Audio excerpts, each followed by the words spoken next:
Hoy, 17 de marzo, celebramos a un gran santo, San Patricio. San Patricio, que es el patrono de Irlanda.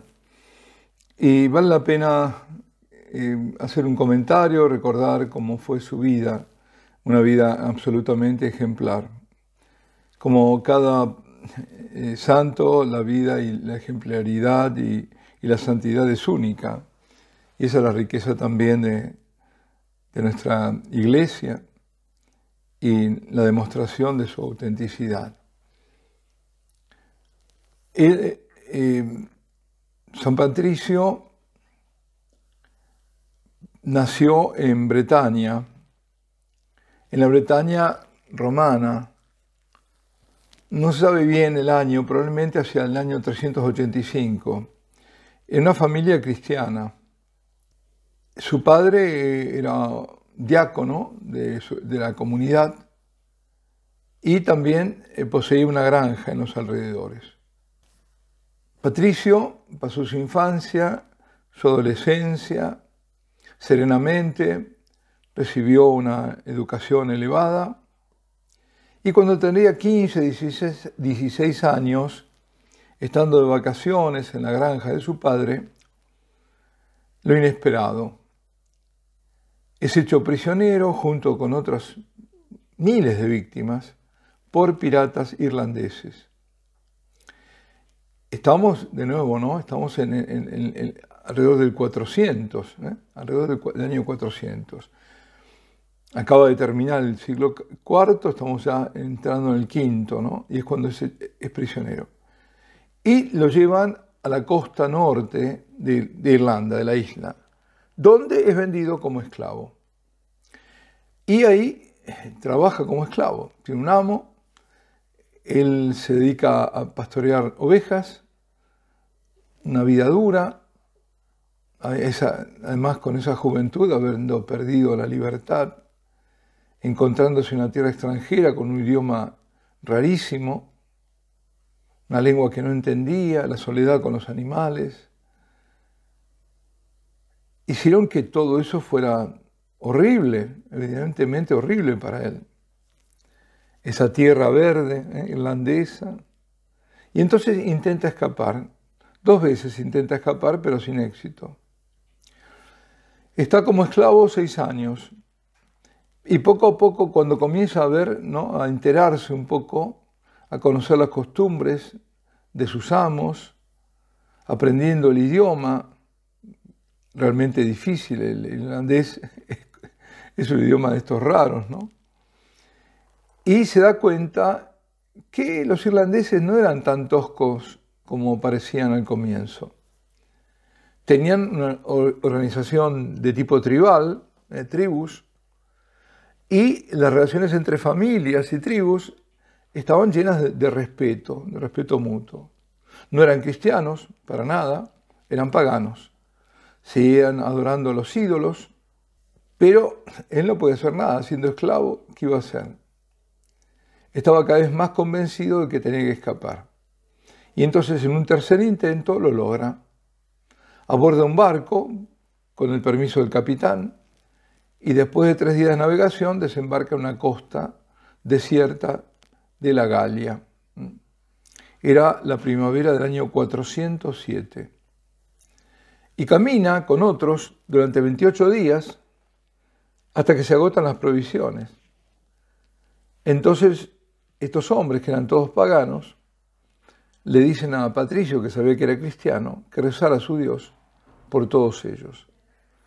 Y el joven Patricio accede, y al cabo de un tiempo aparece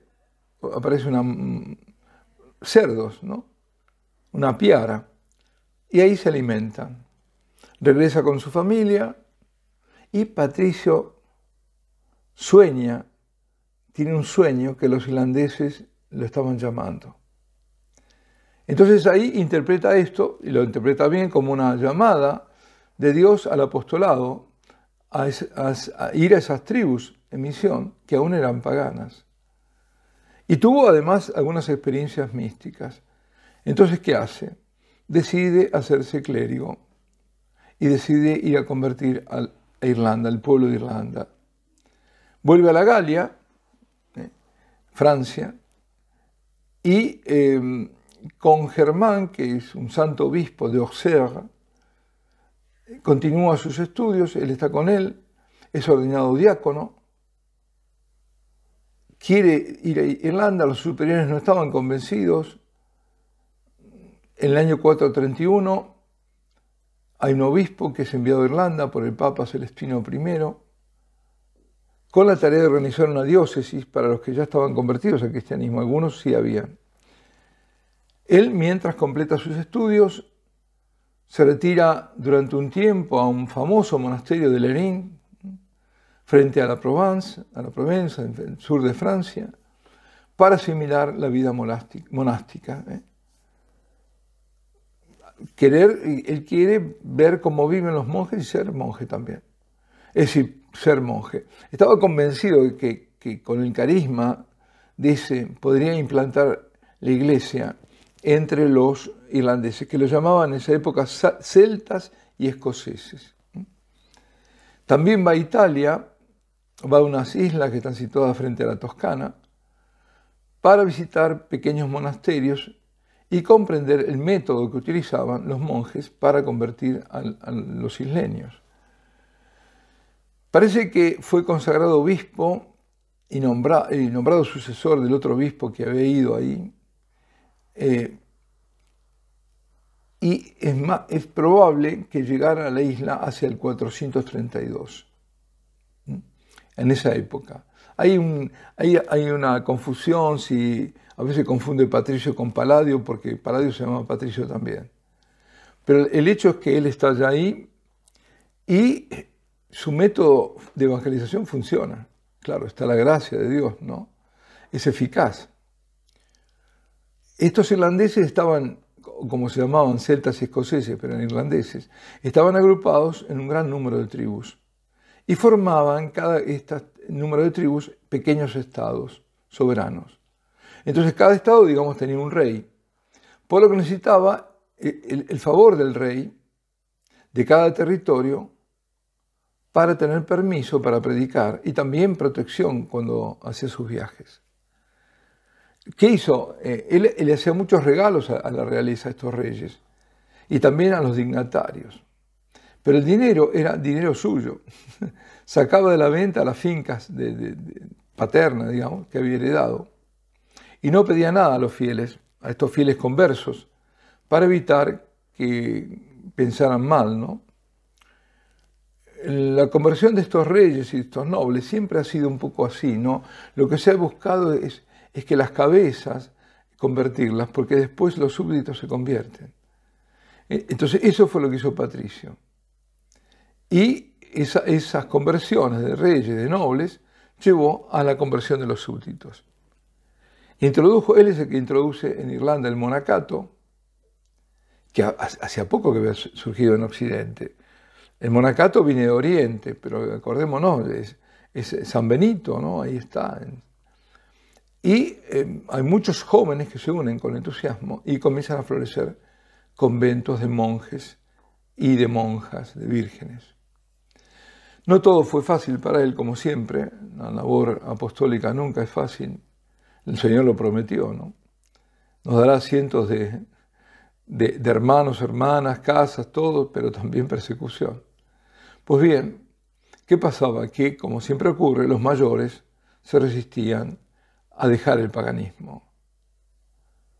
Y tuvieron que, sobre todo él, Patricio y los discípulos, sufrir el acoso, la hostilidad, la aversión de los druidas, estos famosos druidas, que era una casta sacerdotal pagana de estos antiguos pueblos celtas que practicaban ritos en los bosques, incluso con sacrificios humanos. Y estos les persiguieron, tendiéndole emboscadas, y una vez le hicieron prisionero durante 15 días. Estos son los druidas que ahora se los exalta, se los quiere imitar. Pensemos en Halloween y todo eso, ¿no? Viene de ellos. Pues bien, Patricio establece diócesis territoriales con obispos, y esos territorios diocesanos inteligentemente corresponden a los de cada tribu. También establece capítulos en sus catedrales, organizados de forma monástica como centros pastorales. Predica es un predicador itinerante durante años y quiere formar y forma un clero local. Es decir, no solo monasterios, sino también un clero. Hay ordenaciones sacerdotales y varios de esos discípulos sacerdotes llegan a ser obispos. En el año 444, Patricio fundó su sede en Armagh, en el condado que hoy lleva su nombre, ¿no? Evangelizó todo el norte y noroeste de Irlanda. Y en el resto de la isla contó con la ayuda de otros 3 obispos continentales, que no sabemos si vinieron por su cuenta o se acoplaron luego a la labor de San Patricio. Y aunque llevaba años viviendo por amor a Cristo entre estos extranjeros y bárbaros, en su corazón Patricio se sintió siempre romano, con el deseo de volver a Bretaña, ¿no? O sea, a su patria, y a su patria espiritual, la Galia, es decir, Francia, norte de Francia y Francia. Pero nunca pudo, nunca pudo dejar la Irlanda que Dios le había confiado y que había sido la tierra de su esclavitud. Estas son las cosas de Dios, ¿no? Tuvo una vida difícil realmente, después también con los herejes pelagianos, también es de esa época. Esa herejía, recordemos que había nacido justamente en ese tiempo, había sido condenada por la Iglesia en el año 417, y quien la originó fue un monje, cuando no, de nombre Pelagio.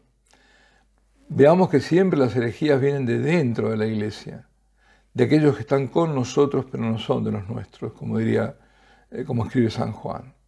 Los nuestros son los que son de Cristo, ¿no?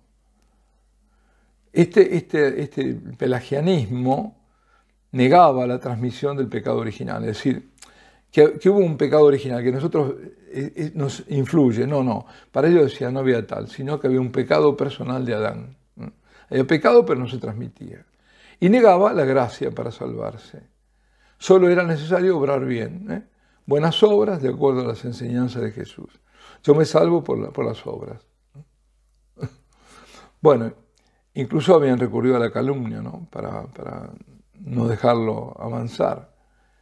Y cómo se defiende Patricio con una confesión, la que escribe una confesión, en la que aclaraba que su labor misionera era voluntad de Dios y que su aversión al pelagianismo provenía del valor teológico absoluto que él le atribuía a la gracia. Sin la gracia es imposible salvarse, ¿no es cierto? Termina su vida alrededor del 461 en el Ulster y es reconocido siglos después, en el siglo VIII creo, como apóstol de toda Irlanda, y patrono de Irlanda luego será. Bueno, este es el gran santo que pasó de la esclavitud a ser el gran benefactor de todos aquellos que, bueno, por lo menos de algunos de los que le habían esclavizado. En el fondo, su vida es la refutación más grande del pelagianismo, ¿no?